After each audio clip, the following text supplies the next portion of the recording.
अरविंद केजरीवाल जी को आज भी ईडी की अदालत से कोई राहत नहीं मिली। जब उनकी ईडी की कस्टडी खत्म हुई तो उनको 14 दिन के लिए जुडिशियल कस्टडी में भेज दिया गया। अब तो बार बार ये चीज़ सामने आई जो अरविंद केजरीवाल जी कहते थे कोई सबूत नहीं है, मेरे खिलाफ कोई सबूत नहीं है।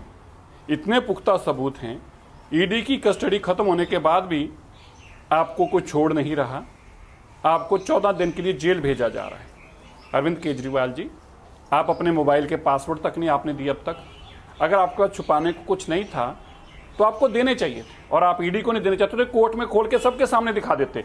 जिस जज के सामने आप चिल्ला चिल्ला के कह रहे थे मैं बोला, उसी जज साहब के सामने पासवर्ड दे देते कि देखिए ये पासवर्ड देखिए, मैं सारा फोन खोल के दिखा रहा हूं, ये देख लीजिए।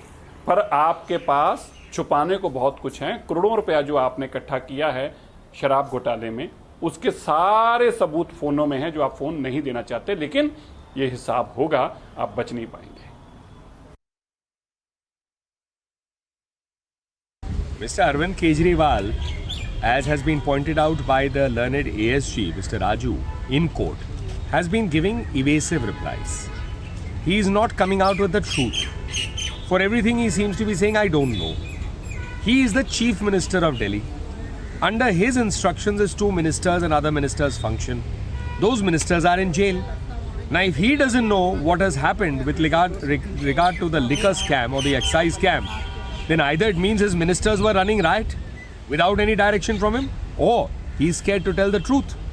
In either case, the investigation seems to be pointing towards something wrong that has happened, and by just trying to blame Prime Minister Modi, Mr. Kejriwal can't get away from the questions that he has to specifically answer with regard to the scam in Delhi, which happened while he is Chief Minister of Delhi by his government of the Aam Aadmi Party.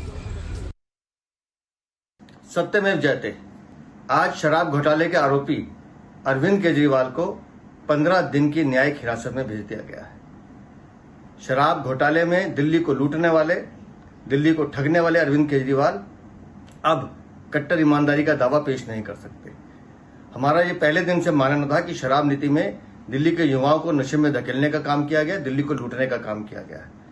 और आज बार बार ये बात सच हुई कि जब माननीय न्यायालय ने स्पष्ट किया कि आपको न्यायिक हिरासत में जाना ही होगा, क्योंकि शराब नीति में घोटाला तो हुआ है। मुझे उम्मीद है कि दिल्ली की जनता अब इन नए किरदारों को भी देखेगी जिन्होंने दिल्ली को लूटने का काम किया।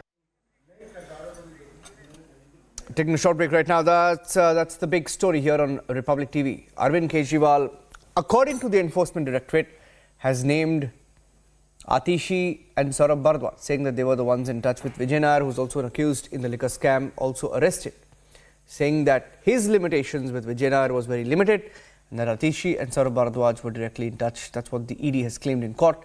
Taking a short break on this is exclusive. Coming back with more breaking news updates.